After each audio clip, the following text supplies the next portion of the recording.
안녕하세요. KBS 35기 성우 공경은입니다. 반갑습니다.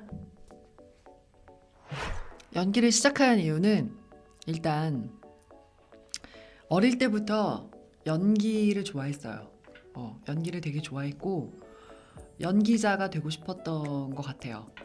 그래서 다 관심이 있게 항상 뭐 TV라든지 라디오라든지 뭐 외화 더빙이라든지 이런 것들 늘 관심이 있어서 아주 어린 나이에도 소리만 들으면 이 목소리가 누군지 알 만큼 성우에 대해서 관심도 높았고 연기도 항상 그냥 TV를 옆에 끼고 살았던 것 같아요. 그래서 그냥 자연스럽게 나는 연기를 해야 해 이렇게 생각을 했던 것 같습니다. 이재범 성우는 일단 뭐 다들 아시겠지만 연기를 그냥 미쳤어요. 일단 약간 또라이고 그래서 같이 준비를 했다기보다는 어떻게 우연치 않게 동기 친구가 개그맨 시험에 응시한다고 해가지고 잘 봐 그랬더니 자꾸 이제 나한테 같이 보자고 우리 같이 봐야 한다. 그래서 근데 같이 보면은 이게 팀이 다 붙을 확률이 떨어지니까 개인으로 응시를 해야 된다. 그래서 진짜 보고 싶은 마음 없었는데 그래도 한번 생각해보니까 내가 인생을 살면서 언제 또 개그맨 시험을 볼까? 지금이 아니면 또 언제 보겠나? 그래서 그래 개그맨 시험 한번 보자 이렇게 해서 시험을 봤던 걸로 기억이 되고 그때 이제 도움이라고 해서 응시자는 아니지만 시험을 같이 볼 수 있게 도와주는 역할을 해줄 수가 있었어요. 같이 들어갈 수 있었어요. 그래서 그때 이제 당시에 이재범 성우에게 제가 요청을 했습니다. 도우미가 되어주지 않겠니? 그래서 같이 시험을 봤던 기억이 있죠.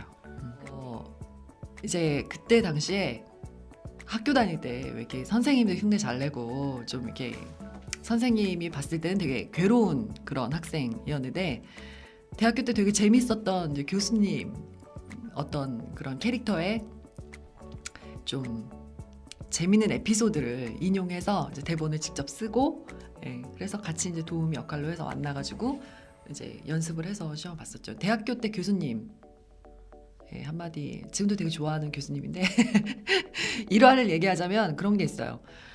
정말 목소리도 너무 좋으시고 너무 예쁘고 항상 이게 강의하실 때 정말 지적이고 막 이런 교수님인데 수업을 할 때 봄이 되면 밥을 먹고 너무 막 이제 식곤증이 그래서 학생들이 선생님 계속 연습 수업하는데 태반 이상이 막 다 난리가 잘 때 이제 너무 잔다 싶을 때 이제 교수님이 책을 이렇게 딱 펴가지고 앞에 있는 그림을 보면 인상파 화가가 그린 그림이 있죠.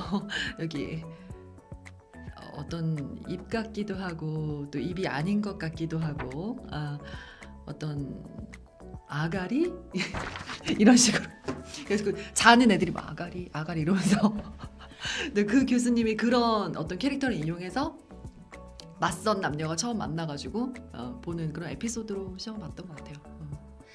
아가리 하면은 스카이캐슬의 아갈머리가 그렇죠. 떠오르는데 이게 어디서 아갈머리를 확 찢어버릴래.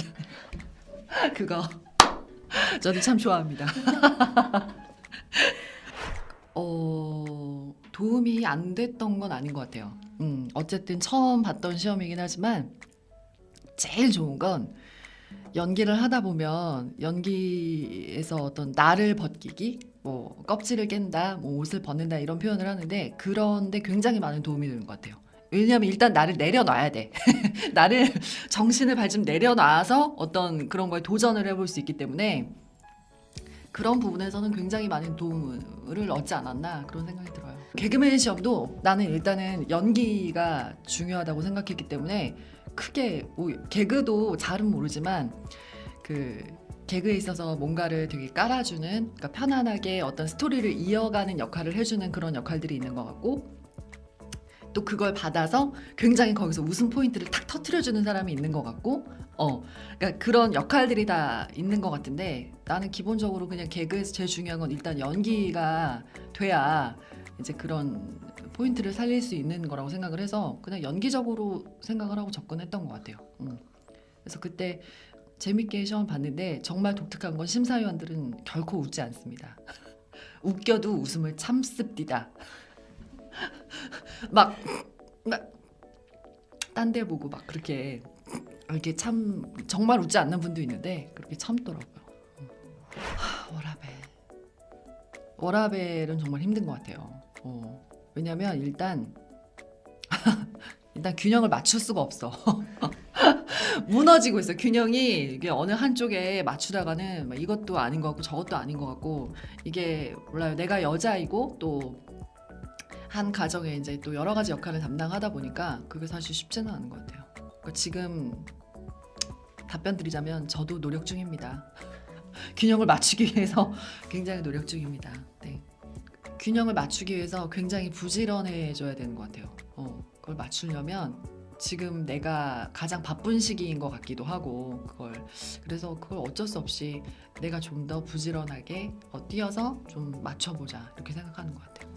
스트레스 해소 방법은 원래 좀 운동하고 이러면은 좀 풀리긴 하더라고요. 근데 운동을 지금 못한 지가 상당량 시간이 지나서 지금 굉장히 쌓여있는 상태. 지금 분노가 쌓여있는 상태인데 가끔 그냥 술 한잔 하고 네, 혼자서 이렇게 네, 그러고 있습니다. 인터뷰인데 이렇게 해도 되나? 아유. KBS 합격 비법. 제가 생각하는 제가 합격한 비법은 운이 아주 컸던 것 같아요.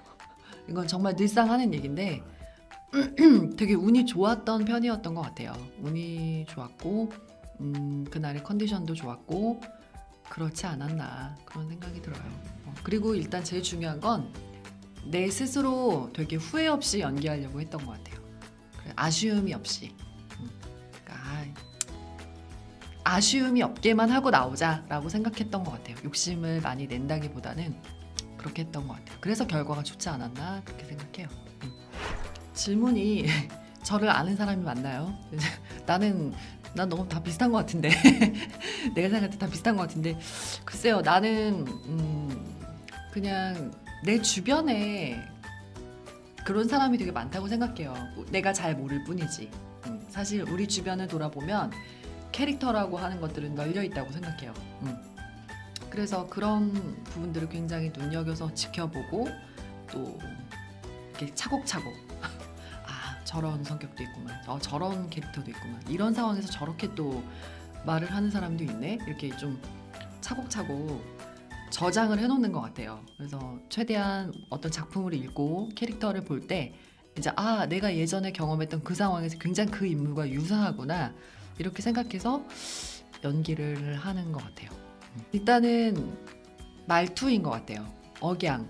왜냐면 우린 또 특히나 소리로서 거의 다 전달을 하다 보니까 제일 잘 보여줄 수 있는 건 어투, 억양인 것 같아요. 그래서 그런 부분이 캐릭터의 성격과 잘 맞물리게 표현해주는 거 제일 중요하다고 생각하는 것 같아요.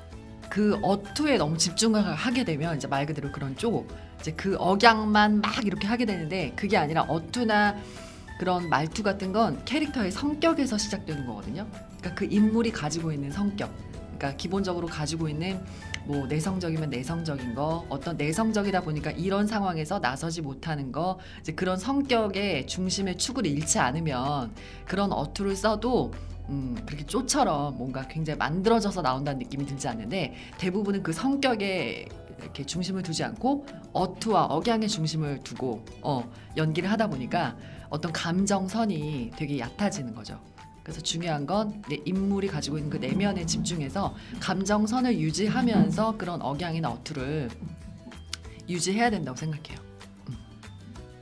그러니까 저도 그렇게 생각해요. 아까 얘기했듯이 그 어투라든지 외국인 특유의 발음이라든지 뭐 그런 부분에 포인트만 주기보다는 그 인물이 느끼고 있는 흐름, 감정의 흐름 그거에 집중을 해서 일단 연기를 하면서 어투를 조금씩 이렇게 사용했던 것 같거든요.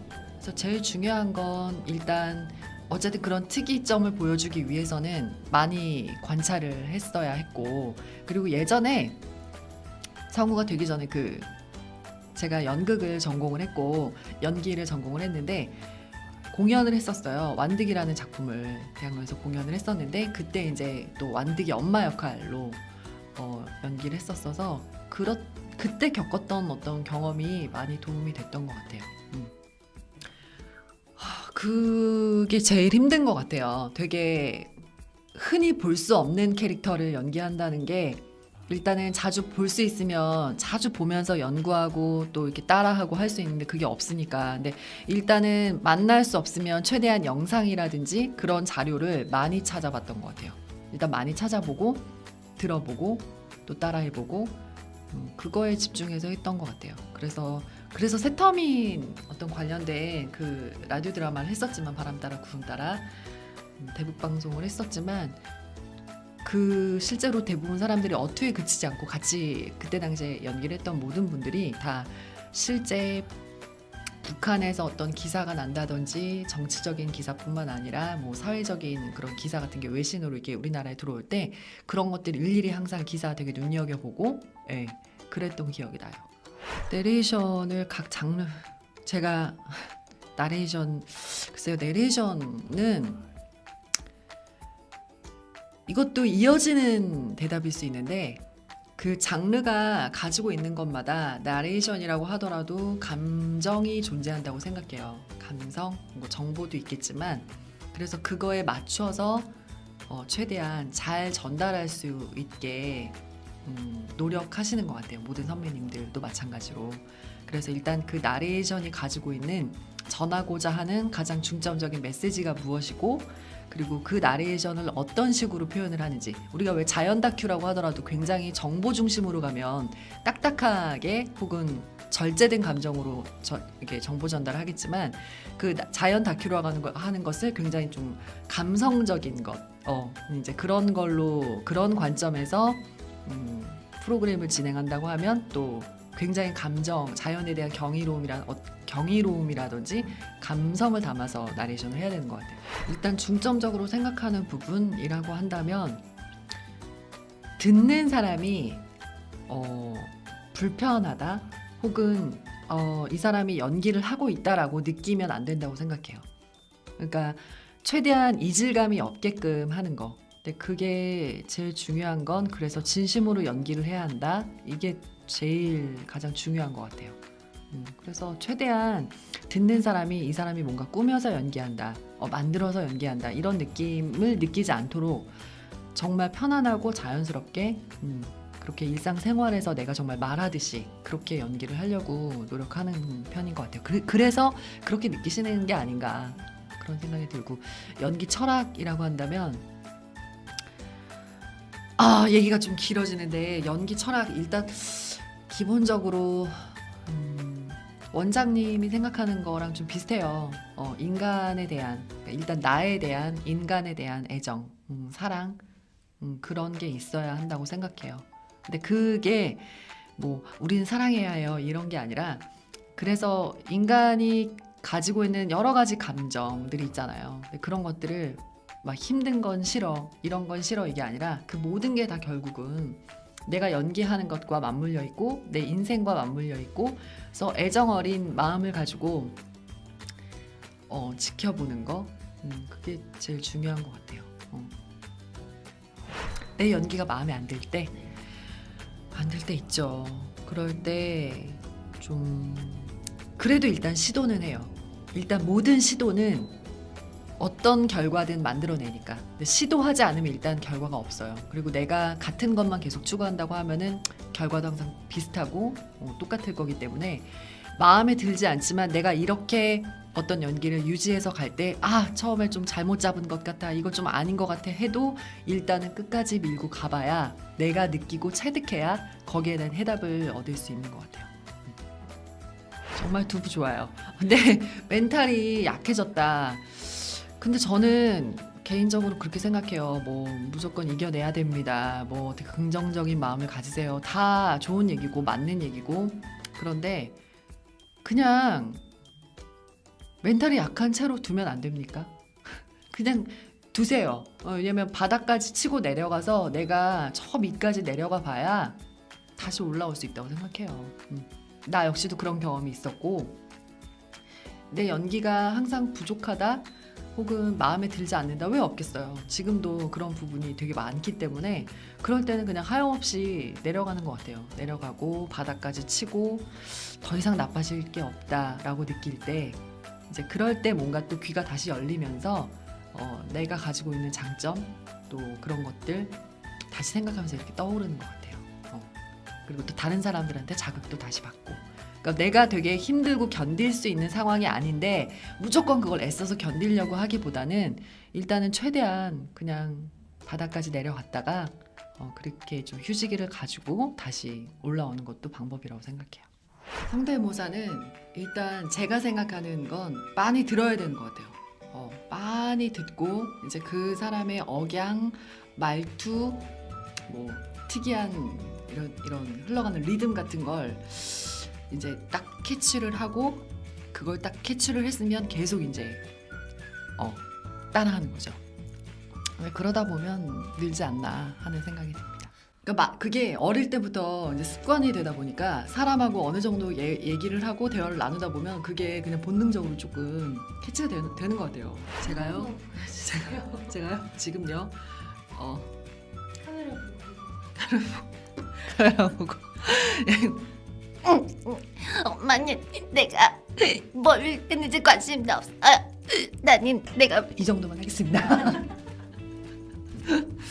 너무 많죠. 정말 많은데 이거 들으셨을까 모르겠다.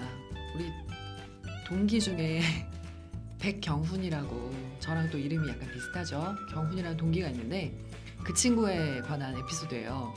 근데 저희는 전속 기간에 알다시피 뭐 결혼식, 돌잔치, 뭐 아니면 장례식장 뭐 이런데 굉장히 막내로서 이제 가야 하는 일이 되게 많은데 그때 당시에 이제 남자 동기 같은 경우는 굉장히 밤늦게까지 거의 있는 경우가 많았어요. 근데 그때 이제 여러 선배님들도 많이 계시고 저희 막내들도 이렇게 가 있고 하는데 갑자기 선배님들끼리 막 뭐 얘기하시다가 이제 그 장례식에서 이제 인사하고 어떤 급하게 이제 봉투를 찾으신 거예요. 이제 그 조의금을 넣어야 돼서 이제 그 봉투를 막 찾으시는데 저희 막내들한테 야 여기 저기 그 봉투 좀 갖고 와 봉투 이렇게 봉투 좀 이렇게 말씀하셨나 봐요. 그리고 근데 그때 우리 경훈이가 동기가 봉투요 이러면서 가가지고 검은색 비닐봉투를 가지고 왔다는. 지금 선배님들이 봉투 야 이게 뭐하는 놈이야 이 자식 뭐하는 놈이야 이랬다면서 장례식인데 크게 웃지도 못하고 그런 일화가 있었다는. 그래서 그 다음부터 별명이 백봉투였다는. 한동안 봉투가 아니라 봉지를 갖고 오셨네요. 그렇죠. 비닐 봉지를 갖고 가죠. 그래서 그다음부터 백봉지, 백봉투 이렇게 한동안 불렸던 일화가 있습니다. 정말 카메라에 이렇게 한번 내놓기 부끄럽네요. 오늘 뭐 내일이라도 하고 왔어야 되는데 손이 예전엔 더 예뻤어요. 지금은 많이 슬프네요. 어떻게 손만 사귈까? 손만 사귈래? 17자요? 네. 17자 하얀 피부와 예쁜 손톱과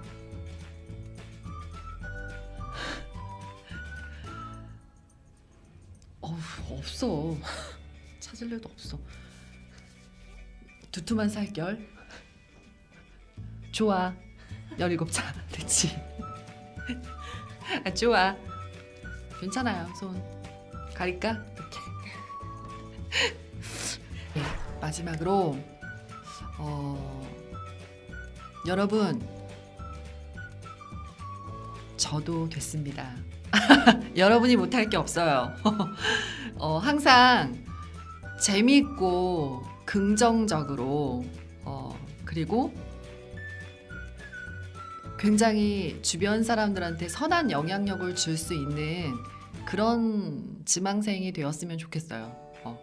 그래서 연기하는 것이 뭔가 내 내면도 채워주고 다른 사람들한테도 뭔가 내면적으로 채워줄 수 있고 나눠줄 수 있는 그런 지망생이 된다면 분명히 뭐 성우로서든 성우가 아니로서든 성우가 아니어도 되지 않는다 하더라도 여러분 인생에서 굉장히 큰 어떤 소득 그런 결과가 있을 거라고 생각합니다. 그러니까 항상 웃음과 긍정적인 마음 잃지 마시고 즐겁고 재미있게 연기했으면 좋겠어요.